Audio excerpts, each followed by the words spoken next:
Labdien! Es esmu Justīna Jurcika, un šis ir portāla TV3LV podcasts Veselīgas sarunas. Tajā ik pārnedēļu kopā ar Veselības centra apvienību un tās speciālistiem pievēršamies dažādām aktuālām tēmām, lai ik viens no mums varētu spērt soli tuvāk veselībai. Tā kā oktobris ir krūšu veselības mēnesis, šoreiz parunāsim par to, kāpēc regulāras pārbaudes ir tik svarīgas, kā saulēcīgi pamanīt kādas izmaiņas, un ko katra sieviete var darīt, lai par sevi parūpētos par savu veselību. Lai uzzinātu visu svarīgāko, šoreiz uz sarunu esmu aicinājusi Veselības centra apvienības ginekoloģu dzemdību speciālistu Karlīnu Elkstu. Labdien, Karlīna! Labdien! Jā, pieminēju, ka oktobris ir krūšu veselības mēnesis, un ik gadu tas tāds ir. Kāpēc ir tik svarīgi gadu no gada no jauna šo tēmu aktualizēt, jo varbūt kādam varētu šķist, mēs taču runājam par to regulāri, tik nosacīti bieži, visiem jau it kā visam vajadzētu būt skaidram.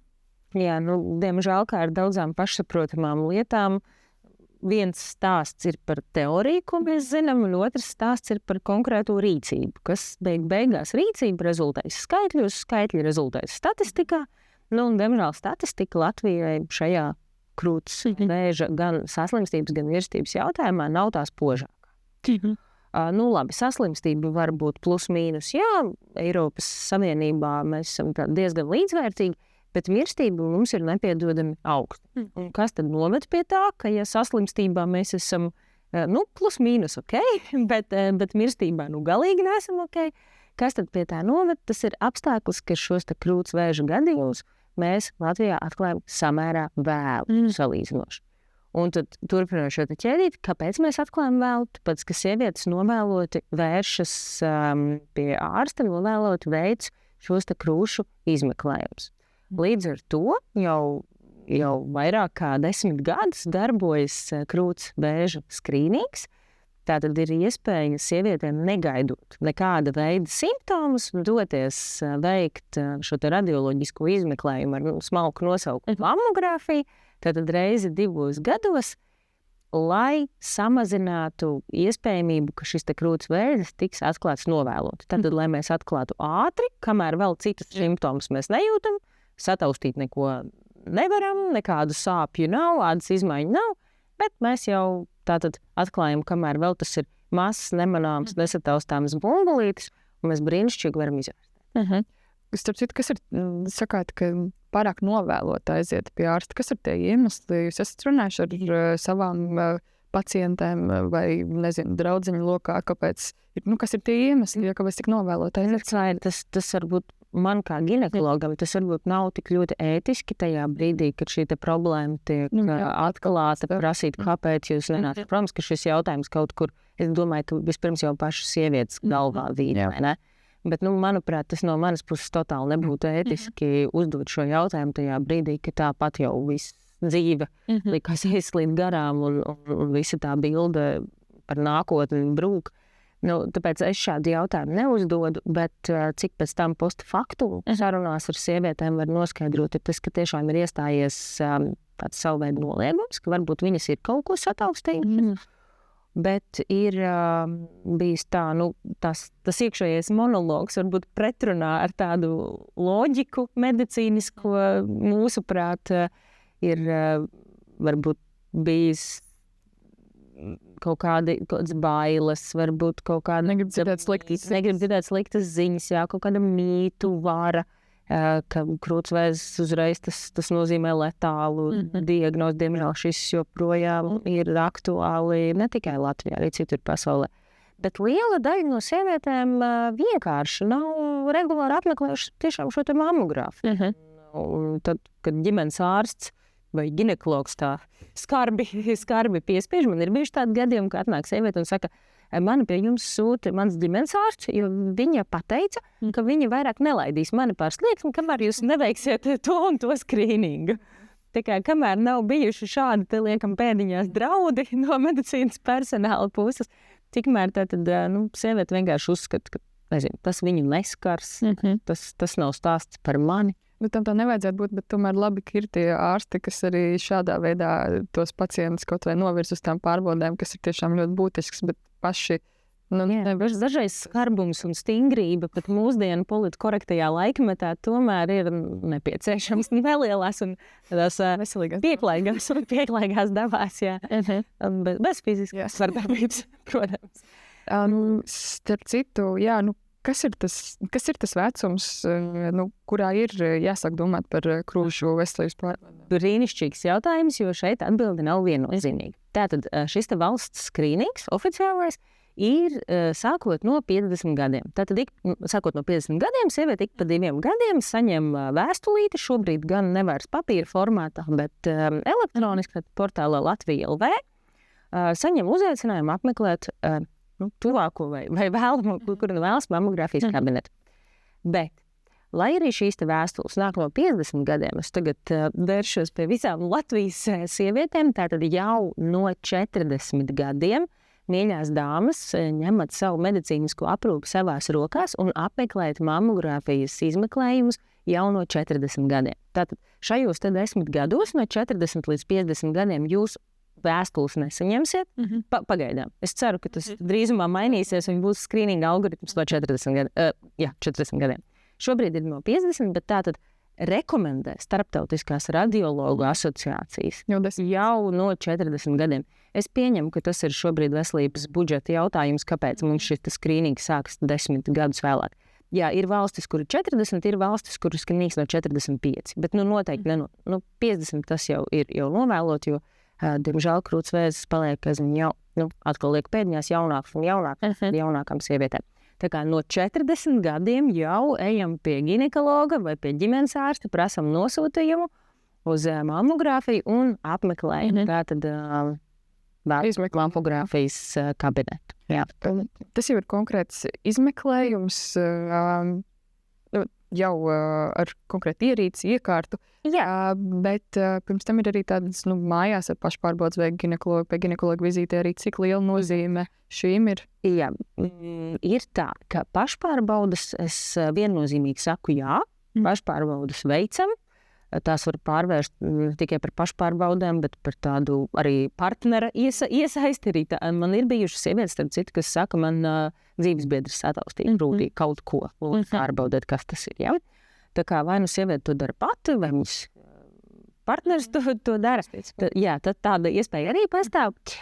Bet tātad reizi mēnesī, reproduktīvā vecumā, tas ir tās dieniņas pēc menstruācijas, nostājamies pie spoguļa, viena roka aiz galvas, vispirms novērtējam tātad krūšu vizuālo izskatu. Tātad, protams, ka māte daba simetriju nemīl. Jā. Krūtis nekad nebūs, ja vien tas tur nav plastiskā ķirurga roku pieskāriens bijis, tad krūtis nebūs 100% simetriskas, 100% gludas un vienādi izvēlētas, ja īpaši ir bērniņi bijuši un barot ar krūti. Tātad novērtējam vizuālo izskatu, vai nav kaut kādas pēkšņas pārmaiņas. Tātad asimetrija tas ir normāli, bet tāpēc ir svarīgi tā reizi mēnesī tā frekvencīta, lai mēs laicīgi pamanītu, ir kaut kādas izmaiņas. Tātad vispirms izskats, tad viena roka aiz galvas, un šeit ar pirkstu spilventiņam tātad iztaustam krūti, viss riņķī, plus vēl padusus iztaustam, un šeit ap atslēgas kauliem, tātad limfmezglus arī iztaustam, vai nav kādi palielināti limfmezgli. Par izskatu vēl es gribēju piebilst, ka dažreiz krūts audzējs sākas ar ādas izmaiņām. Ir tāda audzēja forma, kas saucas Paget audzējs, starp citu nav nemaz tik rēts, kur pirmās pazīmes ir tieši tāda tā kā egzematozes izmaiņas ādas rajonā.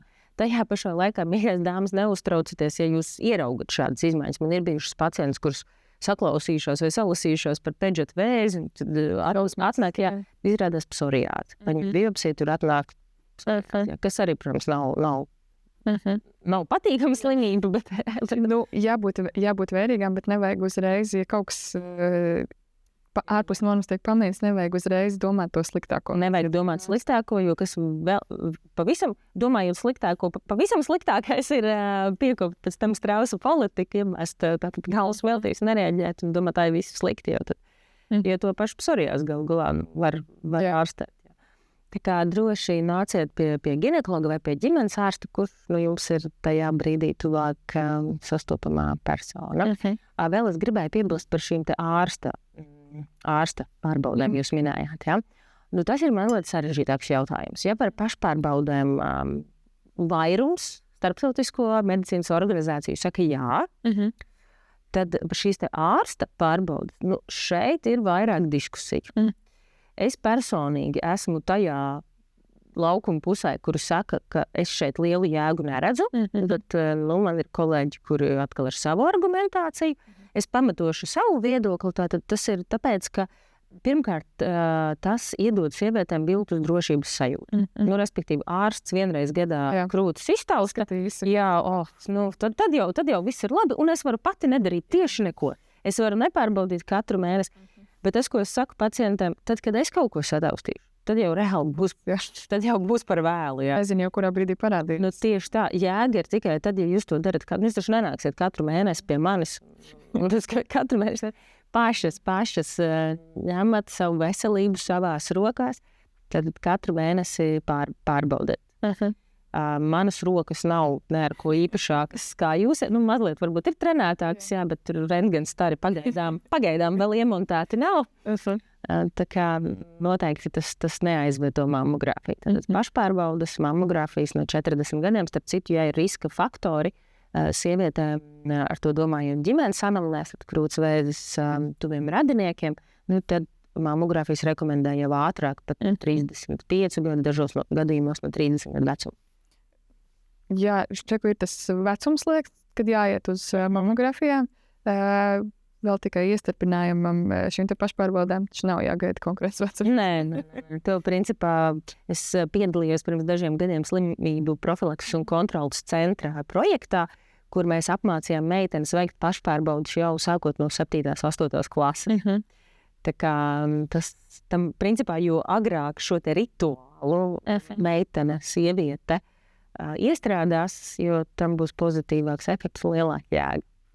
Tad ir, arī apgūst labāk, kā pašai sevi novērtēt. Pieminējāt sākumā šo te mītu par to, ka krūtsvēzis saistās ar tādu nāvējošu diagnozi, kas vēl varbūt ir kaut kādi nepatiesi pieņēmumi stereotipi, ko jūs esat dzirdējis vai ikdienā saskaraties saistībā ar krūtsvēzi.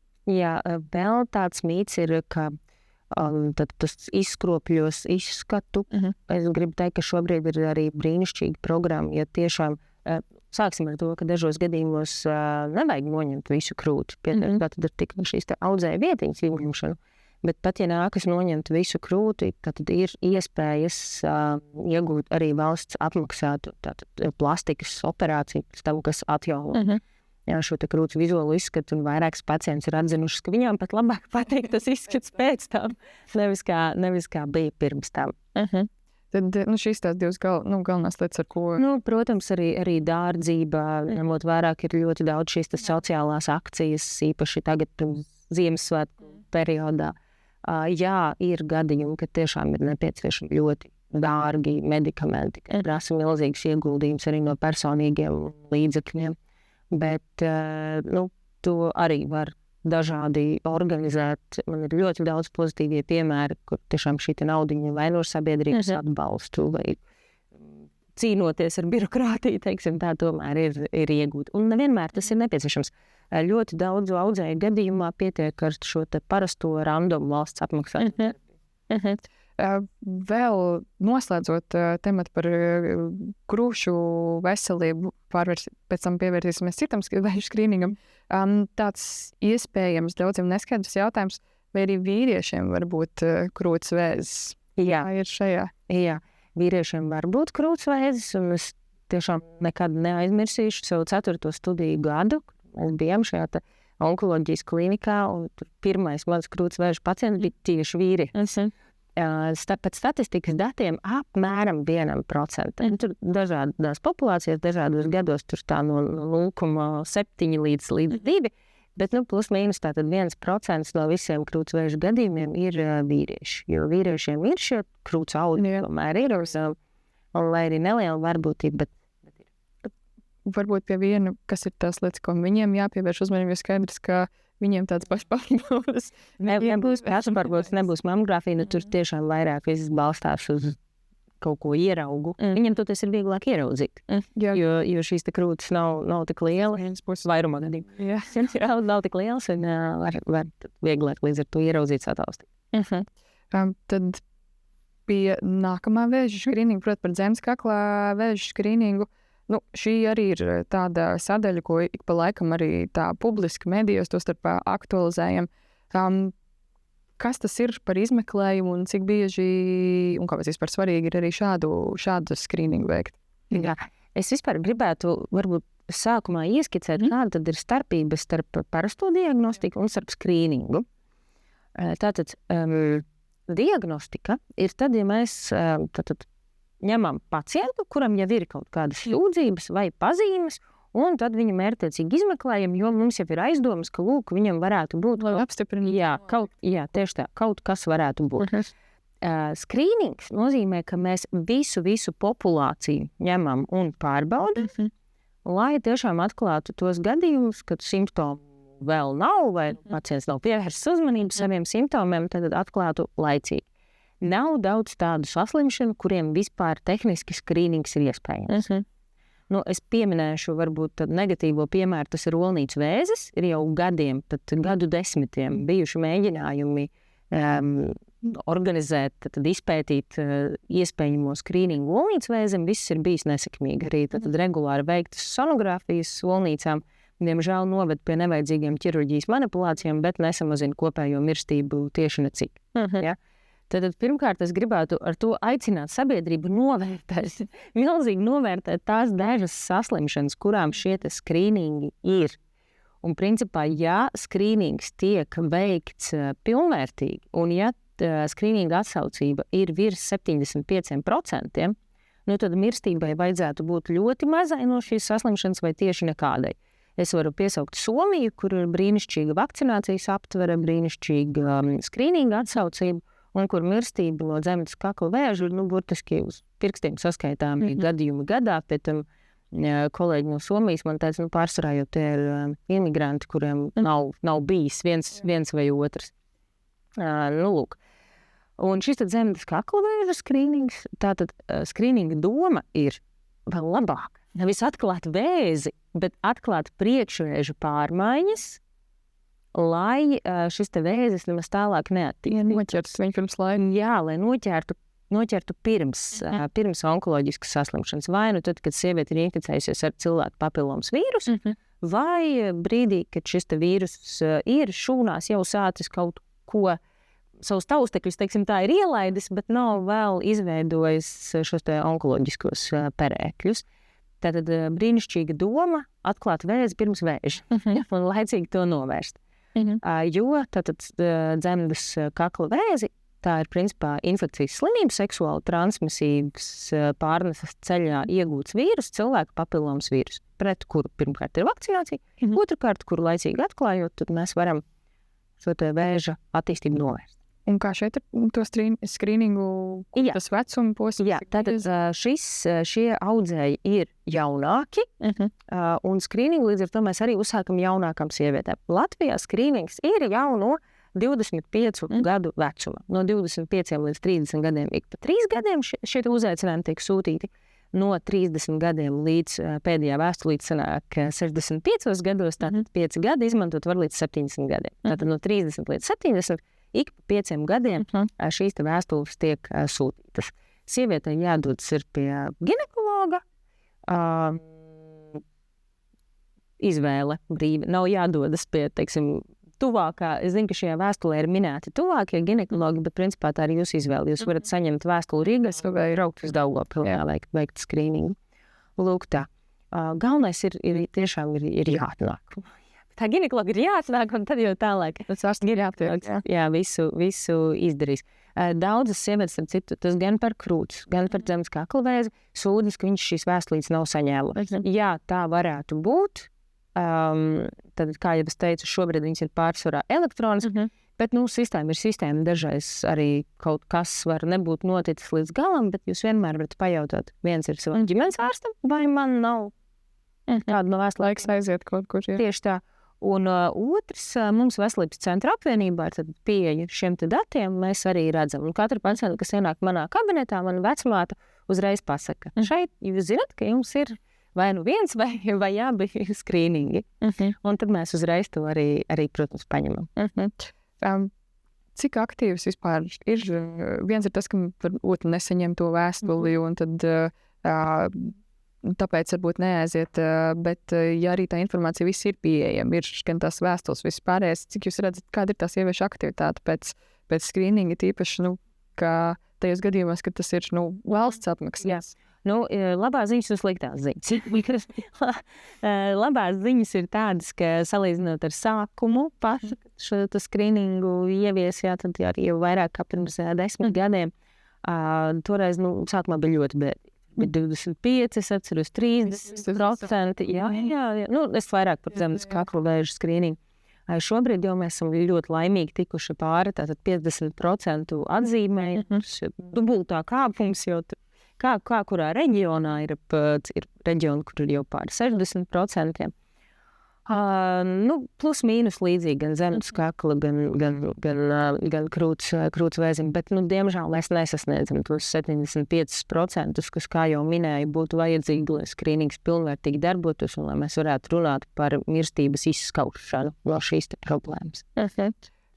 Tad tas arī ir tas viens no iemesliem, principā atgriežoties pie tā pirmā jautājuma, kāpēc par to ir jāturpina runāt arī katru gadu, lai arī it kā šķietam, varbūt kādam ir tas tam apzinīgākajam ir tas priekšstats, es taču visu zinu, es visu daru, kāpēc par to jārunā vēl. Ir šī vēl tā nesasniegtā daļa, kas varbūt tās beidzot ieslēgs to televizoru īstajā brīdī vai internetā kaut ko atradīs. Vai arī vēl viens psiholoģiski mainīs to savu nostāju no sērijas, ka vispirms parūpēšos par sevi un savu veselību. Pieņemsim, parādās kaut kas. Es pieļauju, ka katrā gadījumā tas ceļš būs droši vien atšķirīgs, jo gan tā stadija, kādā atklāja, gan es pieļauju arī dažādi veidi šiem te audzējiem vēžiem. Tas noteiks to, kāds būs tas lielais, garais vai varbūt kāda īsāks ceļš. Bet kāda ir parasti tie darbības soļi? Sieviete aiziet uz to skrīningu, un kaut kas tiek novērots. Kā tālāk? Sieviete atnāk pie manis kā pie ginekologa, paņem zemes kakla vēža skrīningu. Tātad šis te izmeklējums ir, es melotu, ja es teiktu, ka šausmīgi baudpilns un komfortabls. Protams, ka ginekologa apskate vispār nav nekāda pastaiga mākoņos, ja mēs to zinām, es esmu kontaktā ar realitāti, es mīļās dāmas saprotu, ka tas nekas patīkams nav.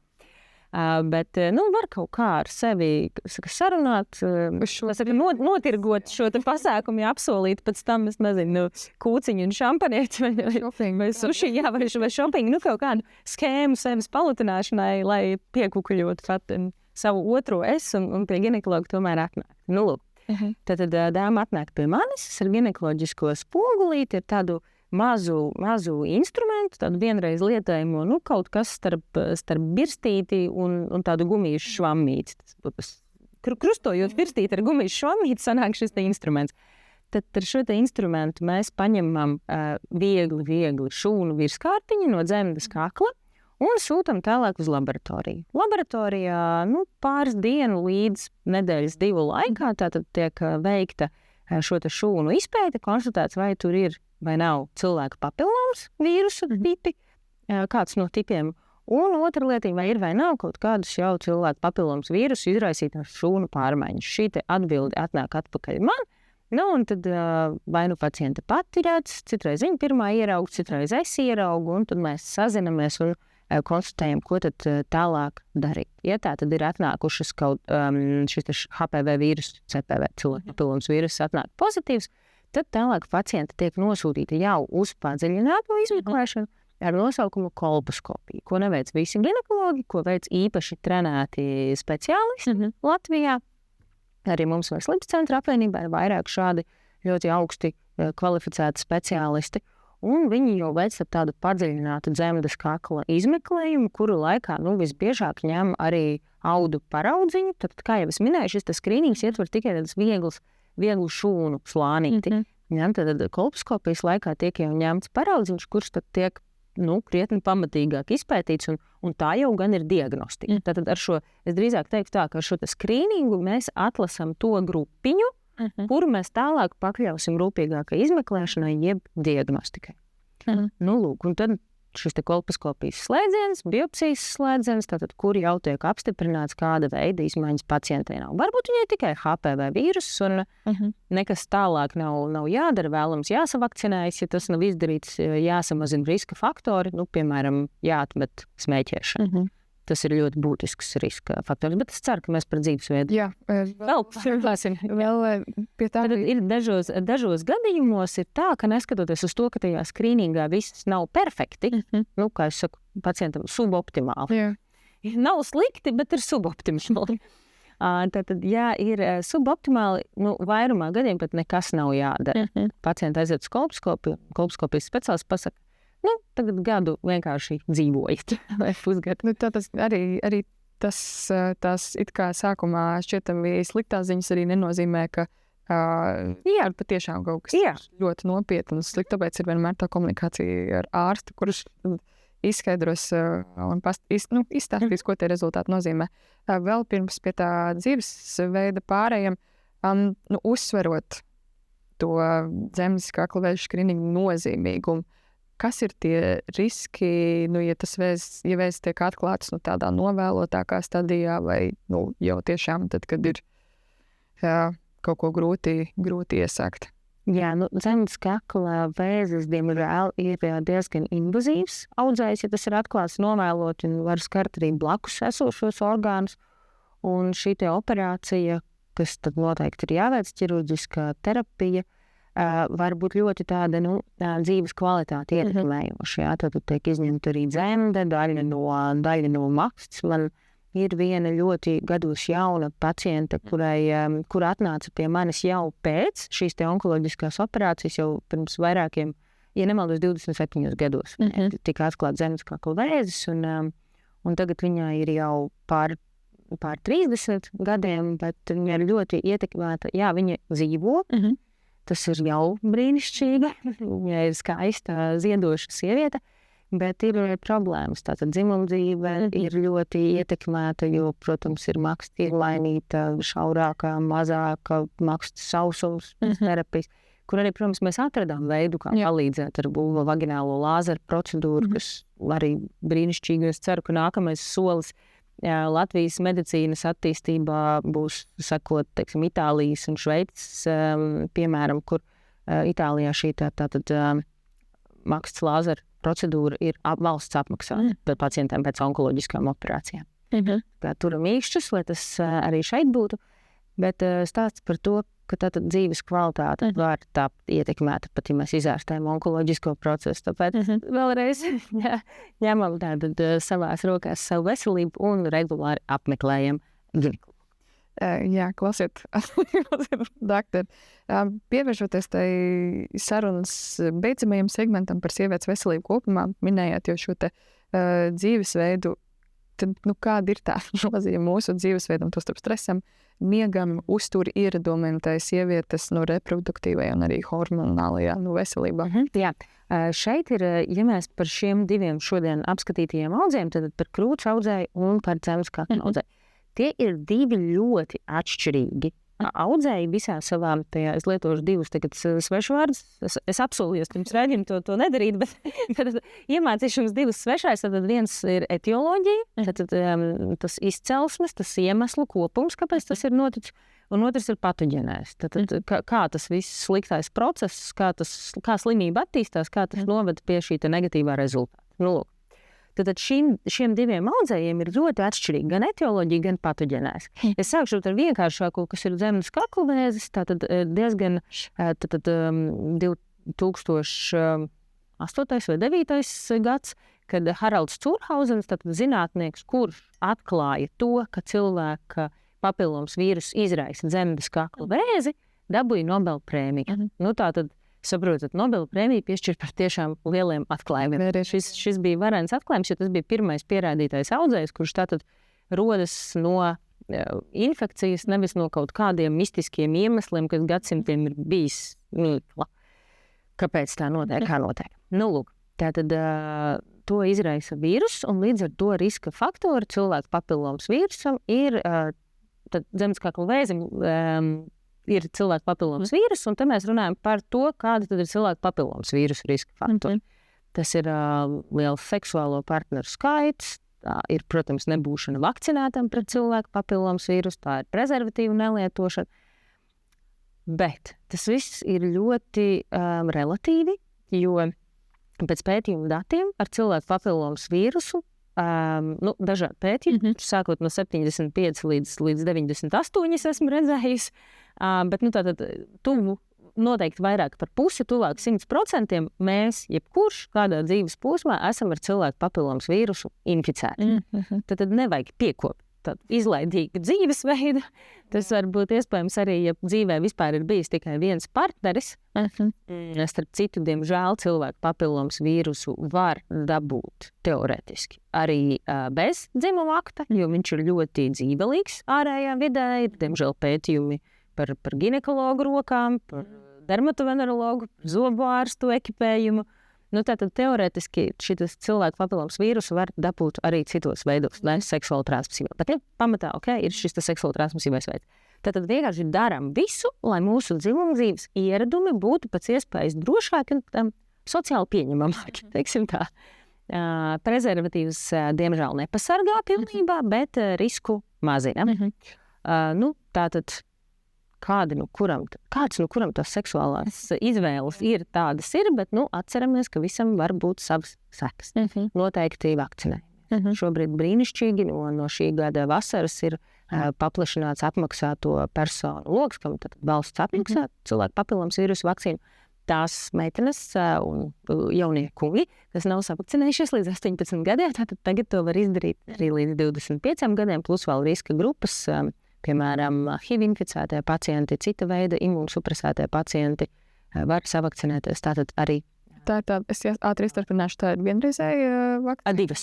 Divas. Tās ir pārsvarā divas vakcīnas. Tad tāds ātri un nesāpīgi varētu teikt. Bašķiņa roka var pasāpēt. Tas tā, bet nav jāatceras tur, nezinu, kā rēčensvalīts, piemēram, tur pēc tāda pēc perioda jāaiziet. Nē, galvu baigi nevajag piepūlēt. Šonāk viss labi. Tātad tas būtu par cilvēku papillomas vīrusu riska faktoriem. Vēl smēķēšana. Smēķēšana samazina imunitāti, tad mazina šūnu aizsardzības spējas. Smēķēšana tas ir milzīgs faktors, kāpēc dažām sievietēm šis papillomas vīrus izvedās no organisma. Kāpēc vairumam sieviešu tad šis vīrus pats no organisma izvedās, bet ir sievietes, kam vīrus ne tikai paliek, bet arī izraisa šīs negatīvās pārmaiņas. Un smēķēšana, ir viens no tiem faktoriem. Tātad tas būtu par dzemes kakla vēzi un cilvēku papillomas vīrusu. Vēl viena lieta, tikai ko es gribēju piebilst par šo tēmu. Nevajag teikt, ka tā ir vakcīna tikai pret dzemes kakla vēzi. Cilvēku papillomas vīrusu izraisa vairāk kā 14 dažādus audzējus. Tātad arī zēnu vakcinēšana, tas nav tikai tāpēc, lai pasargātu meitenes. Nē, arī vīriešiem var būt rīkles audzēji, mutes audzēji, balsenes audzēji un papillomas. Teņa audzēji, anālās atveres audzēji ļoti bieži, īpaši homoseksuālā populācijā. Tā kā mīļās puiku mammas, tas attiecās arī uz jums, vakcinējiet arī savus puikus. Ne tikai, lai pasargātu topošās vedeklas, bet arī pēc, lai pasargātu pašus dēlus. Tas par papillomas vīrusu un dzemes kakla vēzi. Krūtsvēzim šī patoģenēze ir sarežģītāka. Tātad ir gēni, un dažos gadījumos tas ir ļoti, ļoti tieši. Tātad mammai, vecmāmiņai ir bijis salīdzinoši jaunā vecumā krūtsvēzis. Noteikti ejam pārbaudīties, vai mēs gadījumā arī šo gēnu nenēsājam. Diemžēl ir gadījumi, ka pacienta ir pirmā, kurai šī gēnu mutācija ir konstatēta. Tātad ģimenē gēni nav nekādu slikti bijuši. It kā viss ir bijis labi, sieviete nesaprot, kāpēc viņai, 30 pāri gados jau atklāja krūtsvēzi. Veicot gēnu izpēti, izrādās, ka ir šī mutācija, tātad tā ir jauna mutācija, viņa ir pirmā savā dzimtā, kurai šī mutācija būs, un, diemžēl, tas tiks nodots arī tālāk nākamajām paudzēm. Tad viens ir šis gēnu variants, bet krūtsvēzis ir diezgan lielā mērā arī dzīvesveida atkarīga saslimšana. Un man tāda sāpīga tēma ir par to, ka sabiedrībā ir ļoti daudz mītu arī par menopauzes hormonu aizvietojošo terapiju. Un to, ka tas varētu ietekmēt krūts vēža veidošanos. Jā, tas nedaudz palielina risku, bet, piemēram, būšana ar lieko svaru, tad aptaukošanās daudz vairāk pastiprina krūts vēža risku, kā hormonu aizvietojošās terapijas lietošana menopauzē. Tas pats ar smēķēšanu arī daudz vairāk. Tā kā krūts vēzis ir tā saslimšana, kuru ar dzīvesveida palīdzību mēs nevaram cīnīties pret gēniem, bet mēs varam riskus samazināt. Tātad tie zelta padomi būtu tādi, regulējam savu svaru. Man liekas, mūsdienās to ir tik viegli izdarīt, kā nekad agrāk, jo ir dažādi palīgi līdzekļi, ir mums brīnišķīgi, es sūtu Veselības centra apvienībā pie saviem kolēģiem endokrinologiem, lai tad viņi izlemj vai dod kādus medikamentozo terapiju, vai varbūt pacientei ir jākpilnī apmeklēt bariatrijas ekscelentu centru, AIV klīnikā, tāpēc, ka tiešām šī operācijas veida daudz un rezultāti ir brīnišķīgi arī manām pacientiem. Tātad viens ir regulējam svaru, kas, jā, varbūt ir vieglāk pateikt nekā izdarīt, bet, kā es teicu, mūsdienās ir palīgi līdzekļi, jā. Nākamais ir uzturs. Pat ja jūs esat tā laimīgā, veiksmīgā, kurai nav liekā svaru, neskatoties uz to, ka jūs ēdat, ko gribat un cik gribat, ar to nepietiek, ka nav liekā svara, jā, šīs tā neveselīgā pārtika tomēr ietekmē brīvos radikāļus, antioksidantu sistēmu, respektīvi visādas sliktas lietas mūsu organismā, kas attīsta, tad pastiprina šo te kanceru ģenēzi. Īpaši es gribu uzsvērt tādu uztura paradumu kā šķiedrvielu nelietošana uzturā, tad mums ir uzturā jāiekļauj augļi, dārzeņi, jo tie satur šķiedrvielas. Tad, kā citējot profesoru Danilānu, kas ir zarnu šrubis, kas tātad tās zarnas kārtīgi iztīra un mazina ne tikai zarnu audzēju risku. Tātad augu valsts pārtikas nelietošana. Es nesaku, ka tad visiem ir absolūti jākļūst par vegāniem. Mēs stipri par daudz lietojam dzīvnieku valsts produktus, mūsu uztura paradumi nav pareizi un stipri par maz augu valsts uztura ieradumu.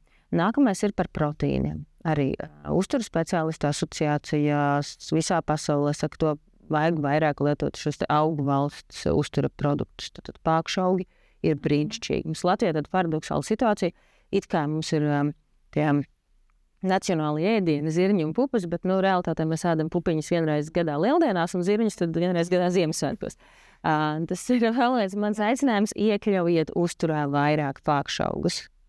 Tās ir pupas, zirņi, lēcas. Lēcas mums vispār brīnišķīgs produkts, nav iepriekš jāmērcē uzreiz.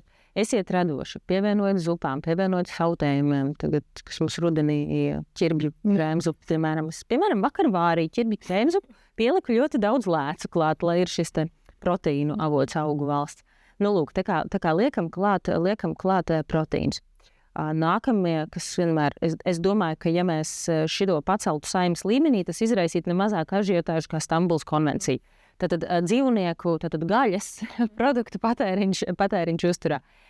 Es neesmu karojoša veģetārieta, bet bišķiši tas ir pa daudz. Man sajūsmina tie cilvēki, kurus apgalvo, ka viņi nejūtas pēduši, viņiem katrā ēdienreizē nav. Jā, augstīs pusdienās vakariņas vēl uzkodā. Jā, tas jau, man liekas, vairāk ir tāds wannabe principi jautājums, nevis kontakts ar realitāti. Tad sarkano gaļu uztur speciālisti saka 2 reizes nedēļā. Biežāk nē, un labas kvalitātes sarkano gaļu. Desa nav sarkanā gaļa. Man draudzene teica, tolēts papīrs ar pipariem vienādās proporcijās. Tad iktrēk varbūt nav, bet tad sarkanā gaļa labas kvalitātes 2 reizes nedēļā. Ja gribētu šos te gaļas produktus biežāk, tad izvēlamies tātad putnā vai trušu, tā saucamo balto gaļu, kas ir ar mazāku kancerogēnu slogu. Transtaugskābes, tātad ļoti pārstrādātie produkti, tam arī ir kancerogēnais risks. Es varbūt īsumā, lai pamatotu to savu tēzi par aptaukošanos, kā par vēža ierosinātāju. Kāpēc tas tā ir? Jo bieži ir tāds neprecīzs viedoklis, ka tātad šis liekais svars mums ir vienkārši tāda masa tauku, kuru mēs tad ikdienā nesājam vienkārši līdzi. Tā nav tikai masa uz mums. Tas, principā, liekais svars, taukšūnas, ir hormonāls orgāns. Tā kā vairogdziedzurs, tā kā virsnieres, piemēram, tad tas hormons ražojošs orgāns. Un šis hormons ražojošais orgāns mums ražo papildus estrogēnu, un ja sievietei organismā vai vīrietim, labi, jā, bet šodien par sievietēm vairāk, tad sievietēm ir vairāk estrogēna, tad rodas šis hiperestrogenēmais stāvoklis, kas var veicināt krūtsvēža, dzemdes vēža attīstību. Vēl taukšūnas ražo iekaisuma proteīns, tad iekaisuma tādas ķīmiskās vielas ar nosaukumu interleikīni, kas arī principā aptaukošanās ir tā, kā mēs visu laiku nesātu līdz ar sevi lielu hronisku iekaisumu. Jebkurš hronisks iekaisums arī var provocēt jau tad tālāk papildus risku.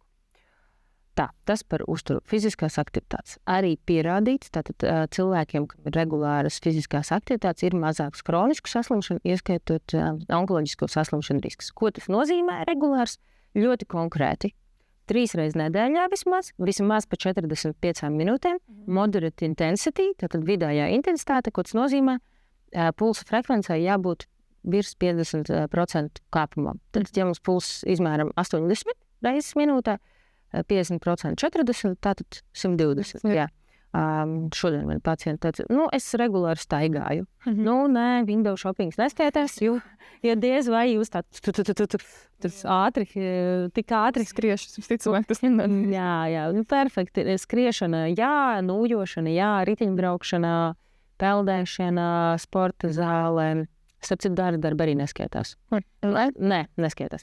Man ļoti patika, ka tas gan ne ar onkoloģiskām saslimšanām, bet menopauzes vadlīnijās īpaši šis punkts bija atrunāts. Es kā reiz nopriecājos. Es domāju, tā kā tās vadlīnijas būtu latviešiem rakstītas, jo tur kā reiz bija uzsvērts, ka ārsta darba tas ir ļoti labi, ļoti labi.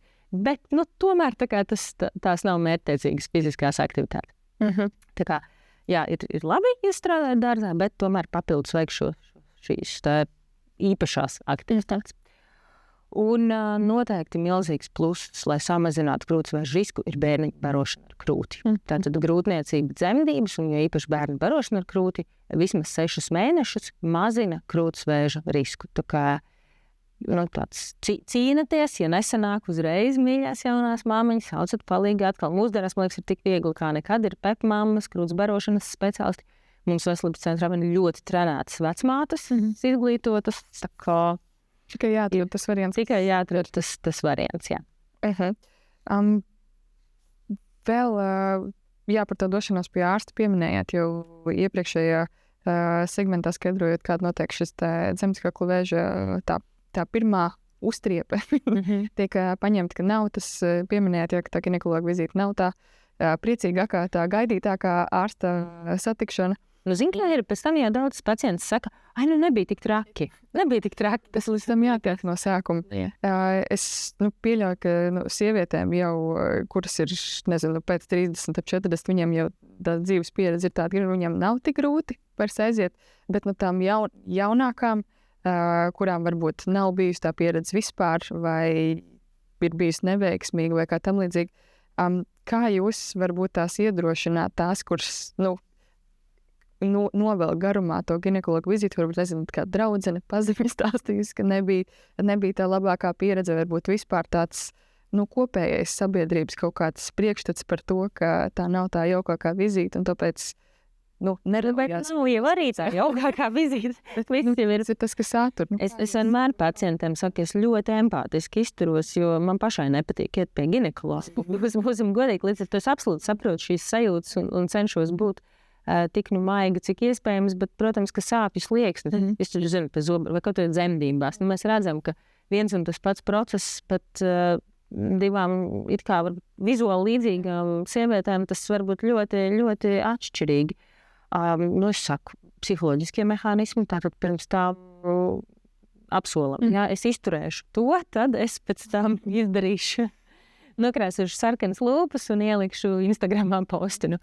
Tad kaut kā sev iepārdodam, kā saka, šo te ideju. Nākamais jautājums ir atrodam speciālistu, kas ir, kuram jūs uzticaties, ar ko jums saskan. Tas varbūt tāds arī nav ļoti populārs viedoklis, bet man šķiet, ka ginekologs ir tas ārsts, ar kuru nepietiek, ka viņš ir medicīniski gudrs, izglītots un mācījies, ka ginekologam vajag būt arī cilvēkam, ar ko tev saskan kādas vērtības, domas, dzīves uzskati, ētiskie principi. Un tas var, nebūt viens un tas pats speciālists visām sievietēm. Es to vienmēr saku, nepaļaujieties uz draudzenes ieteikumu, jo draudzenei var patikt varbūt tāds piegājiens, bet jums varbūt vajag pavisam citu.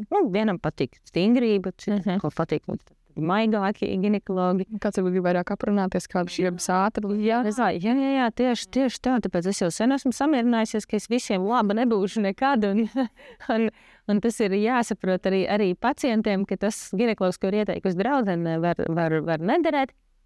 Vienkārši ir jāiet, jāskatās, nav jābaidās mainīties, mēs neapvainojamies. Ja atnāksiet vienreiz, sapratīsiet, jā, bija ok, bet es laikam iešu citur, kaut kas tur nelīdz galam. Tas ir normāli. Tā tam vajag būt. Tad ir jāatrod savs speciālists, kam jūs uzticaties, pie kura jūs jūtaties komforta. Tas man šķiet ir ļoti, ļoti svarīgi. Jā. Un vēl, man liekas, pats labākais ir tas ginekologs un zobārs. Tas, man liekas, ir top tādi sliktie tēli medicīnas sistēmā. Es vienmēr pacientam prasu diezgan bieži, kas ir sliktāk, ginekologs vai zobārs. Es saku, šobrīd jau ginekologs nepareiz zobārs, jo pie ginekologs ir ātri. Tas nebūs ilgi. Jā, tad varbūt nepatīkami, bet tas būs čiks un gatavs. Un varēs jau iet iepriecināt. Jā, un varēs iet. Sarunas noslēgumā, kas ir varbūt iepriekšējā epizodē jautāja arī vienai jūsu kolēģei, viņai šis jautājums šķiet tāds ierobežojošs. Es teicu, ka droši var paplašināt arī pēc savām iespējām. Kas ir, izejot no jūsu specifikas kā ginekoloģija, kas ir varbūt tās, 3 varbūt lietas, ko jūs gribētu, lai katra sieviete padomā par savu veselību un tādā ikdienas līmenī aizdomājas un kas būtu katrai, par ko būtu katrai jādomā vai jārūpējas? Vai vismaz viena? Jā. Es noteikti teiktu, pirmkārt, cienīt sevi un savu ķermeni, nebarot ķermeni ar rupjības nedrīkst teikt tā. Dod savam ķermenim tikai to labāko, stāvot pārtikas veikalā pie veikalu plauktiem, tomēr paskatīties sastāvus, paskatīties ko un kā. Kādās devās mēs liekam sevi iekšā. Tas ir būtisks. Mūžam neaizmirsīšu, man viens kolēģis teica, ka viņš ir redzējis, cik ļoti rūpīgi sievietes stāv pie kaķu barības plauktiem un pēta, ko viņi dos un lasa sastāv, un tad viņa sev paķer baltmaizi un tārpus. Jā. Tā kā ļoti izpētam, ko mēs liekam. Rūpējamies par sevi tā, kā mēs rūpējamies par citiem. Par kaķīti, jā. Vai par bērnu. Tas, ka jūs iepriekš jautājāt par to, ka tās 30-40 gadīgās varbūt ka aiziet, ja? Es gribētu teikt, ka tur ir cita problēma. Tur ir tā problēma, ka šajā vecuma grupā sievietes, vismaz Latvija, ir super aizņemta. Viņām ir darbs, ja ne vairāki bērni, vēl kaut kas, kaut sabiedriski pienākumi, un tad vienkārši fiziski nav laika. Es pēc sevis to zinu, lai ieliktu zobārsta check-upu, 2 mēnešus mēs skaņojām. Kamēr mēs atradām, kas sakrīt man un sakrīt manai lieliskajai zobārstai. Tā kā, līdz ar to mēs līgani nonākam pie otrā ieteikuma, saprotat, ka veselībai ir jāvelta laiks. Tas ir resursus paģērošs pasākums. Ja es varu vienu piemēru, man pirms pāris nedēļām atnāca paciente, kurai ir tādas multiplas sistēmiskas veselības problēmas. Viņa atnāca pie manis kā pie ginekologa, jo viņai likās, ka prevalē šī ginekoloģiskā sūdzība, bet īstenībā, tikko es sāku rakties iekšā šajā stāstā, es sapratu, ka tā ginekoloģija ir tikai tāda aizberga virsotnīte, ka patiesībā tam visam apakšā ir sistēmiskas veselības problēmas, kuras prasītu iesaistīt gan kardiologu, gan endokrinologu, gan ģimenes ārstu, gan fizioterapeitu, gan uzturu speciālistu, gan psihiatru. Tur vienkārši buķete. Es teicu, ok, mēs sastādām plānu, ko mēs tagad darīsim, kādus kolēģus jums būs jāapmeklē, bet jums jāzina, ka lai vispār kaut kas jūsu veselības stāvokli uzlabotos, un lai jūs neaizietu 42 gados ar insultu, visticamāk, pirms kaut kas ginekoloģiski vispār notiks, tad jums vajadzētu mainīt savu darba režīmu, jo šī dāma strādāja nakts dežūras 2 darbos. Tad jums vajag mainīt savu šo darba grafiku. Tas nav savienojums ar labu veselību. Jā, miega kvalitāte ļoti būtiski ietekmē mūsu veselību. Kur vēl nakts dežūras, starp citu, par lieko svaru, tāds interesants fakts, ka darbs naktīs ir atbildīgs par 25% mūsu liekā svara. Tad, ja mēs nestrādātu naktīs un normāli izgulētos, tas būtu par 20%, 25% liekā svara mazāk. Darbaholisms nav laba lieta. Lūdzu, tikai darbaholismu ieklopēt darba laikā, ja? Nevis ārpus darba laika. Tātad, pazaudēju domu. Jā, tātad tas, ko es viņai mēģinu paskaidrot, ir tas, ka es nevaru uzrakstīt kaut kādu brīnumu tableti, ar kuru viņas veselības problēmas sakārtos. Tur ir jāmaina tātad šis darba grafiks, tur ir jāievieš fiziskās aktivitātes, kas atkal prasa laiku. Tas prasa laiku. Tur ir jāievieš uztura paradumi normāli, kas visticamāk arī prasa gan laiku, gan arī, būsim realisti, arī finanšu līdzekļus. Un plus vēl visi šie speciālistu apmeklējumi, kas varbūt ir mazākā sadaļa laika ziņā, bet tomēr. Un pēc tam šī pacienta vairāk mums dērmāts. Tas ir tas skumjais stāsts, ka ir jāsaprot, ka reti kuru veselības problēmu mēs varam atrisināt ar burvju triku, ar burvju operāciju, ar burvju tableti. Tas ir resursus paģērošs pasākums, mīļās sievietes, mīļie vīrieši. Saprotiet, ka tas prasa laiku un tam ir jāieietas rutīnā, lai būtu rezultāti. Es pieļauju, ka arī tāpēc arī ir būtiski ielikt jau kaut kādus pamatus tajā savā veselībā.